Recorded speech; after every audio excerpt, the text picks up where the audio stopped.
Welcome back to News Jet update. चलिए देखते हैं झारखंड की 25 फटाफट बड़ी खबरों को। इससे पहले आप झारखंड के किस जिले से न्यूज को देख रहे हैं हमें कमेंट बॉक्स में जरूर बताएं। साथ ही डेली अपडेट रहने के लिए आप हमारे चैनल को सब्सक्राइब कर बेल आइकन को दबाना बिल्कुल ना भूलें। पहली बड़ी खबर सुबह 6 से 8 और शाम 5 से 8 बिजली संकट। राज्य में सुबह शाम बिजली संकट से उपभोक्ता परेशान हैं। व्यस्त समय के दौरान राज्य में मांग की तुलना में 300 से 330 मेगावाट तक बिजली कम उपलब्ध हो पा रही है। सुबह दफ्तर के लिए तैयार होने और शाम में घर पहुंचने पर बिजली नहीं रहने से नौकरी पेशा लोगों को परेशानी हो रही है।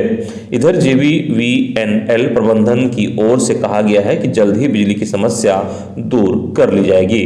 सरकार की ओर से झारखंड बिजली वितरण निगम के अधिकारियों को इंडियन एनर्जी एक्सचेंज से मांग के बराबर आपूर्ति सुनिश्चित करने का निर्देश दिया गया है। इधर रजरप्पा में बलि चढ़े बकरों से बनेगी बिजली। जानकारी के मुताबिक रजरप्पा के मां छिन्नमस्तिका मंदिर में बलि चढ़े बकरों के बेकार हिस्सों का इस्तेमाल कर बिजली बनाई जाएगी। मंदिर परिसर में इसके लिए एक संयंत्र लगाया जाएगा जो 1 वर्ष में काम करने लगेगा।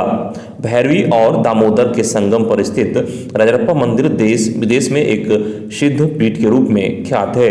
यहाँ श्रद्धालु मन्नत पूरी होने पर बकरे की बलि चढ़ाते हैं। रोजाना करीब 150 बकरों की बलि होती है। बलि के बाद बकरों को नदी के किनारे ले जाकर धुला जाता है। इस प्रक्रिया में मंदिर से नदी के रास्ते खून बिखर जाता है जिससे श्रद्धालुओं को परेशानी भी होती है। जानकारी के मुताबिक बिजली बनाने के लिए मंदिर परिसर में मिथिनेशन प्लांट लगेगा। एक सेमी ऑटोमेटिक स्लॉटर हाउस और अगरबत्ती प्रोसेसिंग यूनिट भी लगाई जाएगी। इन तीनों प्रोजेक्ट पर डिस्ट्रिक्ट मिनरल फाउंडेशन ट्रस्ट करीब 72 लाख रुपए खर्च करेगा। अगली खबर, नई शिक्षा नीति में 2022 से सरकारी शिक्षकों के अलावा स्कूलों में नहीं रहेंगे कोई शिक्षक। वेतनमान नहीं तो 2022 में पारा शिक्षकों पर संकट। राज्य में 14,000 पारा शिक्षक पात्रता परीक्षा पास हैं। अगर मार्च 2022 से पहले राज्य सरकार उन्हें सीधे सहायक शिक्षक बना देती है तो उनकी सेवा बच सकेगी, लेकिन 50,000 सिर्फ प्रशिक्षित पारा शिक्षकों का किसी प्रकार से समायोजन नहीं हो सकेगा। सहायक शिक्षक बनने के लिए टेट पास होना अनिवार्य है और ये शिक्षक टेट पास नहीं है। शिक्षा मंत्री जगन्नाथ महतो कह चुके हैं कि राज्य सरकार 26,000 पदों पर शिक्षकों की नियुक्ति प्रक्रिया शुरू करने जा रही है। इसमें 13,000 पद पारा शिक्षकों के लिए आरक्षित हैं। ऐसे में 14,000 पारा शिक्षक जो टेट पास हैं उन्हें इसका सीधा लाभ मिल जाएगा। लगभग सभी टेट पास पारा शिक्षक इसमें समाहित हो जाएंगे। वहीं 13,000 अन्य पदों पर सीधी नियुक्ति होगी। इसमें 2013 और 2016 टेट के पास अभ्यर्थी भाग ले सकेंगे। हर पारा शिक्षकों ने कहा धोखा हुआ, आज होगा आंदोलन का ऐलान। राज्य सरकार की ओर से वेतनमान की जगह मानदेय में बढ़ोतरी किए जाने का प्रारूप देने पर प्रदेश के पारा शिक्षकों का पारा चढ़ गया है। इसके खिलाफ राज्य भर के पारा शिक्षकों में आक्रोश है। पारा शिक्षकों का कहना है कि उनके साथ धोखा हुआ है। सरकार के नए प्रस्ताव के खिलाफ रविवार को सभी जिलों में पारा शिक्षकों की बैठक हुई। वे सोमवार को अपने संघर्ष की रणनीति का ऐलान करेंगे। एकीकृत पारा शिक्षक संघर्ष मोर्चा का कहना है कि वेतनमान की लड़ाई जारी रहेगी। मोर्चा का कहना है कि पारा शिक्षकों के लिए सेवा शर्त नियमावली वेतनमान के लिए बनाई जा रही थी, न कि मानदेय में बढ़ोतरी के लिए। मानदेय बढ़ोतरी तो झारखंड शिक्षा परियोजना परिषद की कार्यकारिणी से भी हो जाती है। पारा शिक्षकों के मानदेय में हर साल 10% वृद्धि पूर्व का ही फैसला है। ऐसे में 3 साल का मानदेय बढ़ोतरी नहीं हो सकी। अगली खबर, मौसम अपडेट। 3 डिग्री तक गिरा पारा, ठंड बढ़ी। झारखंड में मौसम में बदलाव के साथ रविवार से पारा गिरने लगा है। इसके साथ ठंड बढ़ गई है। वहीं राज्य के कुछ इलाकों में धुंध भी छाया रहा, जिसके कारण ठंड ज्यादा महसूस हुई। जानकारी के अनुसार रांची, खूंटी, गुमला, रामगढ़, हजारीबाग, बोकारो, धनबाद, गिरिडीह, देवघर, दुमका, साहेबगंज, जामताड़ा और पाकुड़ में रात के तापमान में 2 से 3 डिग्री की गिरावट दर्ज की गई है। रविवार को राज्य में सबसे कम न्यूनतम तापमान डाल्टनगंज में 10.7 डिग्री दर्ज किया गया। इसके अलावा कोडरमा, चतरा, गढ़वा में न्यूनतम तापमान तेजी से गिर रहा है। मौसम वैज्ञानिक अभिषेक आनंद ने बताया कि अगले 24 घंटे में पूर्वी और पश्चिमी सिंहभूम, सरायकेला खरसावां और सिमडेगा में रात के तापमान में गिरावट आएगी। अगली खबर, जेपीएससी भ्रष्टाचार का अड्डा, रद्द हो पीटी परीक्षा, आयोग अध्यक्ष पर हो एफआईआर बीजेपी। बिना OMR सीट वाले 57 अभ्यर्थियों को 7वीं से 10वीं सिविल सेवा PT परीक्षा में पास किए जाने का मुद्दा तूल पकड़ता जा रहा है। प्रदेश भाजपा का कहना है कि राज्य के युवाओं का भविष्य संवारने वाला JPSC अब भ्रष्टाचार का अड्डा बन गया है। बीजेपी प्रदेश अध्यक्ष दीपक प्रकाश ने कहा कि PT परीक्षा में पूरी तरह से गड़बड़ी हुई है, ऐसे में इसे रद्द कर देना चाहिए। उन्होंने कहा कि शीतकालीन सत्र में पार्टी के सभी विधायक JPSC सहित जनहित के तमाम मुद्दों को उठाकर सरकार को घेरेगी। अगली खबर, लागू होगी नई शिक्षा नीति, राज्य सरकार ने अपना होमवर्क शुरू किया। झारखंड में नई शिक्षा नीति अगले साल लागू हो सकती है, जिसके लिए सरकार ने अपना होमवर्क शुरू कर दिया है। जहां शिक्षा मंत्री जगन्नाथ महतो ने कहा कि कैबिनेट का फैसला ही अंतिम होगा। शिक्षा विभाग सहित स्कूली शिक्षा नई शिक्षा नीति को ठोक बजाकर लागू करना चाहता है। दरअसल राज्य चाहता है कि नई शिक्षा नीति को लागू करने में वह अन्य राज्यों से पीछे न रह जाए। अगर ऐसा होता है तो उच्च शिक्षा विभाग से UGC से मिलने वाली आर्थिक मदद से वंचित रहना पड़ सकता है। उच्च शिक्षा निदेशक A मुथु कुमार ने कहा कि जो झारखंड कॉन्टेक्स्ट है उसे हम लोग इम्प्लीमेंट करेंगे, चाहे वह ग्रॉस एनुमेरेसिया बढ़ाना हो या फिर ट्राइबल लैंग्वेज को प्राथमिकता देना हो, नई शिक्षा नीति लागू होगी। अगली खबर, झारखंड मुस्लिम सेंट्रल कमेटी का एक दिवसीय धरना, मॉब लिंचिंग के लिए सख्त कानून बनाने की मांग। झारखंड मुस्लिम सेंट्रल कमेटी ने रविवार को राजभवन के समक्ष धरना प्रदर्शन किया। इस दौरान मुस्लिम सेंट्रल कमेटी ने सरकार से मॉब लिंचिंग के लिए कड़े कानून बनाने और पीड़ित परिवार को उचित मुआवजा देने की मांग की। धरने पर बैठे लोगों ने कहा कि झारखंड में मॉब लिंचिंग की घटना काफी तेजी से बढ़ रही है। राज्य में 2016 से अब तक लगभग 50 से अधिक लोग मॉब लिंचिंग के शिकार हुए हैं, जिसमें किसी एक समुदाय के लोग शामिल नहीं हैं। अगली खबर, सांसद संजय सेठ ने तीर्थ यात्रा स्पेशल ट्रेन को हरी झंडी दिखाकर रवाना किया। 531 यात्री श्री वैष्णो देवी सहित 4 धामों का दर्शन करेंगे। अगली बड़ी खबर, रिम्स प्रबंधन पर लगा गंभीर आरोप। रिम्स में जांच के लिए आए मरीज की मौत, मृतक के शरीर से अंग निकालने का आरोप। रिम्स से ऐसा मामला सामने आया है जो प्रबंधन पर भरोसा न करने को मजबूर कर रहा है। दरअसल बरही के रहने वाले मरीज नवीन कुमार सोनी को परिजनों ने 8 दिसंबर को इलाज के लिए रिम्स में भर्ती कराया था। जांच के दौरान मरीज अचानक कहीं गायब हो गया था। रिम्स प्रबंधन को परिजनों ने गुमशुदगी की सूचना दी थी और CCTV कैमरे की जांच कर परिजनों को मरीज को बाहर खोजने का निर्देश दिया था। जबकि परिजनों के अनुसार नवीन 3 दिनों से रिम्स के ही न्यूरो सर्जरी विभाग में भर्ती था। परिजनों ने बताया कि रिम्स प्रबंधन ने मरने के 1 घंटे बाद परिजनों को फोन कर सूचना दी और परिजन जब मृतक नवीन को देखने पहुंचे तो प्रबंधन सिर्फ चेहरा दिखाकर परिजनों से हस्ताक्षर मांग रहे थे। परिजनों ने रिम्स की व्यवस्था पर गंभीर आरोप लगाया है कि प्रबंधन ने मरीज के शरीर से ऑर्गन्स अर्थात शरीर के अंग निकाल लिया है। अगली खबर, देश के 7 राज्यों तक पहुंचा ओमिक्रॉन वेरिएंट। केरल, आंध्र प्रदेश, महाराष्ट्र, चंडीगढ़ और कर्नाटक में मिले नए मामले। देश में कुल 38 केस। कोरोना का नया वेरिएंट ओमिक्रॉन केंद्र शासित प्रदेश चंडीगढ़ और 7 अन्य राज्यों तक पहुंच गया है। रविवार को केरल, आंध्र प्रदेश और चंडीगढ़ में इस नए वेरिएंट के पहले मामले सामने आए, जबकि महाराष्ट्र और कर्नाटक में भी एक और केस पाए गए। ये सभी 5 मरीज हाल ही में विदेश से लौटे थे। इनको मिलाकर देश में अब तक ओमिक्रॉन वेरिएंट के कुल 38 मामले सामने आ चुके हैं। इधर झारखंड में कोरोना के नए वेरिएंट ओमिक्रॉन की एंट्री की आहट से हड़कंप। रिम्स में 3 संदिग्ध मरीज भर्ती। रविवार दोपहर करीब 12:30 बजे रांची के सबसे बड़े अस्पताल रिम्स में एक कोरोना पॉजिटिव मरीज को भर्ती कराया गया, जिसे न्यू ट्रामा सेंटर में भर्ती कराया गया है। डॉक्टरों को आशंका है कि महिला नए वेरिएंट ओमिक्रॉन से ग्रसित हो सकती है। जानकारी के मुताबिक महिला केरल से आई है, जिनकी उम्र करीब 50 वर्ष बताई जा रही है। वह रांची के गोंदली फोकर में रह रही थी। ओमिक्रॉन की आशंका को देखते हुए डॉक्टरों ने महिला के सैंपल को जीनोम सीक्वेंसिंग के लिए भेजने की सिफारिश की है। हालांकि इस पर अंतिम फैसला रिम्स प्रबंधन को लेना है। वहीं राज्य भर में पिछले 24 घंटे में 11 नए कोरोना संक्रमित मिले और 11 मरीज स्वस्थ होकर घर लौटे। अब राज्य में सक्रिय केस के मामले 131 हो गए हैं। अगली खबर, अत्याचार होने पर इस नंबर पर 7 दिन शिकायत कर सकेंगे SC/ST के लोग। अत्याचार होने पर अनुसूचित जाति और अनुसूचित जनजाति के लोग सीधे इस नंबर पर शिकायत कर सकेंगे। वे हिंदी, अंग्रेजी और क्षेत्रीय भाषाओं में भी अपनी बात बता सकेंगे। हेल्पलाइन पूरे देश में 7 दिन हर समय उपलब्ध रहेगी। यह सेवा सोमवार से काम करने लगेगी।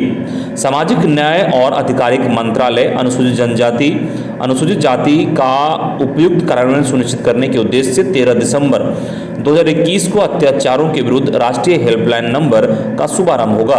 अत्याचारों के विरुद्ध राष्ट्रीय हेल्पलाइन पूरे देश में 7 दिन हर समय टोल फ्री नंबर 14566 पर उपलब्ध रहेगी। देश भर में कहीं से भी किसी भी टेलीकॉम ऑपरेटर के किसी भी मोबाइल अथवा लैंडलाइन नंबर से वॉइस कॉल कर इस हेल्पलाइन से सहायता ली जा सकती है। यह सुविधा सभी भाषा में होगी। इसका मोबाइल एप्लीकेशन भी उपलब्ध होगा। अगली खबर, 6 IAS को मिलेगा सचिव रैंक में प्रमोशन। भारतीय प्रशासनिक सेवा के 6 अधिकारियों को सचिव रैंक में प्रोन्नति दी जाएगी। कार्मिक विभाग ने इन अधिकारियों की सूची तैयार कर ली है। मुख्य सचिव के स्तर पर 10 दिसंबर को DPC की बैठक होनी थी, लेकिन CS ने परिचालन तरीके से प्रमोशन के लिए सहमति दी है।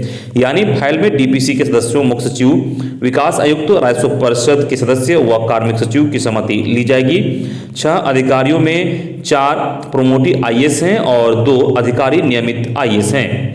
आधिकारिक सूत्रों के अनुसार राजेश कुमार पाठक, शिशिर कुमार सिन्हा, दिलीप कुमार टोप्पो, कमल जॉन लकड़ा, विप्रा भाल व मनोज कुमार को सचिव रैंक में प्रमोशन दिया जाएगा। कार्मिक विभाग प्रोन्नति की फाइल बढ़ाकर DPC सदस्यों की सहमति लेगा। इसके बाद फाइल की सहमति राज्य के मुख्यमंत्री हेमंत सोरेन से प्राप्त करने के बाद प्रमोशन की जल्द ही अधिसूचना जारी करेगा। अगली खबर, बढ़ती जनसंख्या पर लगाम लगाने को झारखंड में शुरू होगी मिशन परिवार विकास योजना। देश में बढ़ती जनसंख्या के बोझ को कम करने के लिए कई तरह के उपायों के साथ साथ कई कार्यक्रम भी चलाए जा रहे हैं। सरकार के आंकड़े के मुताबिक बीते 3 साल में जनसंख्या नियंत्रण के लिए चलाए जा रहे परिवार नियोजन कार्यक्रम को बढ़ावा देने के लिए राज्य सरकारों को 9,634.24 करोड़ रुपये दिए गए हैं। इन सब के बाद भी संख्या अनुमानन तकनीकी समूह की लगभग 1 साल पहले प्रकाशित रिपोर्ट के मुताबिक साल 2027 तक देश की अनुमानित जनसंख्या 1.437 मिलियन होगी। ये आंकड़े सांसद संजय सेठ की ओर से लोकसभा में पूछे गए सवाल का जवाब देते हुए सरकार ने बताए। स्वास्थ्य और परिवार कल्याण विभाग भारत सरकार की ओर से दिए गए जवाब के अनुसार माताओं को बेहतर स्वास्थ्य, बच्चों की लंबी जीवन प्रत्याशा, जनसंख्या नियंत्रण और परिवार नियोजन को लेकर केंद्र सरकार की ओर से कई तरह की योजनाएं चलाई जा रही है। वहीं देश के कई राज्यों में नई योजना लागू करने की प्रक्रिया भी चल रही है। इसी कड़ी में झारखंड में मिशन परिवार विकास योजना भी लागू किया जाएगा। यह योजना देश के अन्य 12 राज्यों में लागू की जाएगी। झारखंड में इस योजना को लागू करने में प्राथमिकता दी जाएगी। अगली खबर, पारा शिक्षकों ने की 29 दिसंबर तक स्थायीकरण की मांग। खबर जामताड़ा से है, जहां पर्वत बिहार में रविवार को प्रदेश उपाध्यक्ष सह जिला अध्यक्ष नीलांबर मंडल की अध्यक्षता में एकीकृत पारा शिक्षक संघ की जिला इकाई की बैठक हुई। शिक्षकों ने मानव श्रृंखला बनाकर अपनी एकता का परिचय दिया। मौके पर संघ के जिला अध्यक्ष ने कहा कि वेतनमान और अस्थायीकरण के लिए पारा शिक्षक 29 दिसंबर तक इंतजार करेंगे। अगर 29 दिसंबर तक बिहार की तर्ज पर पारा शिक्षकों का अस्थायीकरण नहीं होता है तो झारखंड की सरकार को पारा शिक्षक के आक्रोश का सामना करना पड़ेगा। अगली खबर, दारोगा पर धार्मिक टिप्पणी, मारपीट और रंगदारी मांगने का आरोप, पीड़ित ने CM और DGP से की शिकायत। खबर लोहरदगा से है, जहां जवांग थाना के दारोगा विकास विश्वकर्मा पर धार्मिक टिप्पणी, मारपीट और रंगदारी मांगने का आरोप लगा है। यह आरोप अमारत हुसैन नामक व्यक्ति ने लगाया है, जो रांची के कमड़े का रहने वाला है। अमारत हुसैन ने दारोगा की शिकायत CM व DGP से की है। आवेदन के अनुसार वह मूल रूप से गिरिडीह का रहने वाला है, लेकिन वर्तमान में मार्केटिंग का काम कुड़ू क्षेत्र में कर रहा है। 2-3 दिन पहले उनके मोबाइल नंबर पर लगातार फोन आ रहा था और कहा जा रहा था कि जोबांग थाना से बोल रहा हूं, तुरंत आकर मिलो नहीं तो भोगना पड़ेगा। अगली खबर, गोड्डा में शिक्षक समन्वय समिति ने बैठक कर लिए कई निर्णय। शिक्षक सुबह 9 से दोपहर 3 बजे तक करेंगे कार्य। रविवार को शिक्षक समन्वय समिति की बैठक गोड्डा जिले में हुई। अध्यक्षता ईश्वर हेम्ब्रेम सेवानिवृत्त शिक्षक ने किया। बताया कि बैठक में मुख्य रूप से निम्न बिंदुओं पर चर्चा और विमर्श किया गया, जिसमें जिला शिक्षक समन्वय समिति गोड्डा के नेतृत्व में 2 शिक्षक प्रतिनिधि का चयन किया जाएगा, जो जिला उपायुक्त को सेवा संपुष्टि और प्रमोशन के मुद्दे पर नियम संगत और नियमावली के तहत संतुष्ट कर सकेगा। राज्य सरकार द्वारा जारी विद्यालय संचालन के समय सारणी पर जिला शिक्षक समन्वय समिति ने निर्णय लिया कि विद्यालय की अवधि 9 से 3 बजे तक ही शिक्षक कार्य करेंगे। राज्य शिक्षक समन्वय समिति के निर्णय के आलोक में आदेश का पालन किया जाएगा। अगली खबर गढ़वा से है, जहां एसडीओ ने भवनाथपुर गोदाम का किया निरीक्षण, 3 पर प्राथमिकी दर्ज। गढ़वा के श्री बंशीधर नगर अनुमंडल पदाधिकारी ने भवनाथपुर गोदाम का औचक निरीक्षण किया। इस क्रम में गोदाम पर विकास कुमार, राकेश कुमार और विजय कुमार अनाधिकृत रूप से मौजूद पाए गए। जांच के क्रम में पीडीएस दुकानदारों तक राशन पहुंचाने के लिए पिकअप वैन लगे थे, उसमें अनाज के 1 बोरा का वजन कराकर जांच किया गया। इसमें लगभग 1 किलोग्राम कम अनाज था। अनुमंडल पदाधिकारी ने इसे गंभीरता से लेते हुए कार्रवाई का निर्देश दिया। अगली खबर सिमडेगा से है, जहां धान कूटने की मशीन में फंसी महिला मौके पर हुई मौत। सिमडेगा जिले के बानो थाना क्षेत्र के गोर्रा गांव में धान कुटवाने के दौरान मशीन में फंसकर एक महिला की मौत हो गई।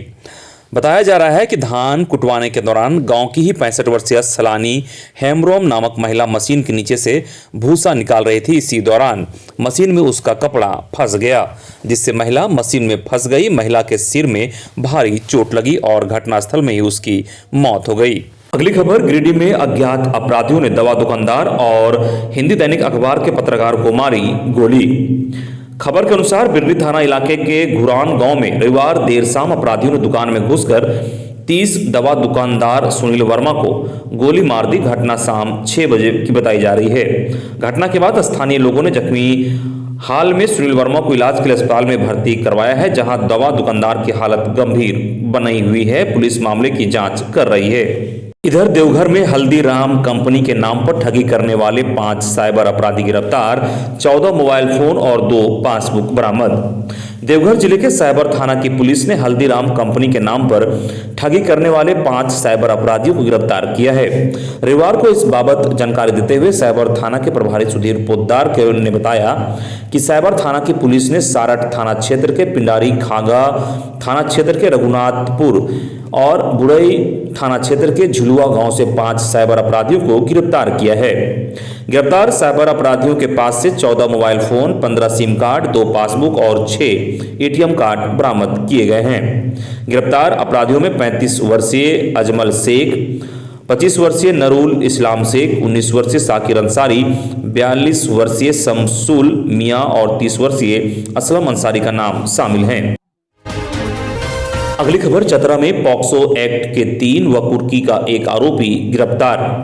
चतरा जिले के राजपुर थाना पुलिस ने रविवार को 2 अलग अलग स्थानों पर छापेमारी कर पॉक्सो एक्ट के 3 और कुर्की के 1 आरोपी को गिरफ्तार कर जेल भेज दिया। वहीं इस संबंध में थाना प्रभारी मुकेश कुमार ने बताया कि पोलपोल गांव में छापेमारी कर पॉक्सो एक्ट के राजदेव यादव, घनश्याम यादव एवं रेवा यादव को गिरफ्तार किया गया है। इन तीनों पर वर्ष 2019 में महिला थाना में पॉक्सो एक्ट के तहत मामला दर्ज था, तब से ये फरार चल रहे थे। इसके अलावा कुर्की के आरोपी डोडागड़ा गांव निवासी गोविंद सिंह को गिरफ्तार किया गया है। अगली खबर रामगढ़ में जलते कबाड़ ने लिया भीषण रूप, इलाके में अफरा तफरी का माहौल। रामगढ़ शहर के बिजोलिया इलाके में एक दुकान में कबाड़ जलाते समय आग ने भीषण रूप ले लिया। आग जैसे ही बढ़ी पूरे इलाके में अफरा तफरी मच गई। तत्काल इस मामले की जानकारी अग्निशमन दल और रामगढ़ थाना पुलिस को दे दी गई थी। लोगों ने काफी देर तक पानी और बारूद डाल के आग को फैलने से रोकने की भी कोशिश की। जानकारी के अनुसार कबाड़ी दुकान में कचरा जलाया गया था, लापरवाही की वजह से आग फैल गई।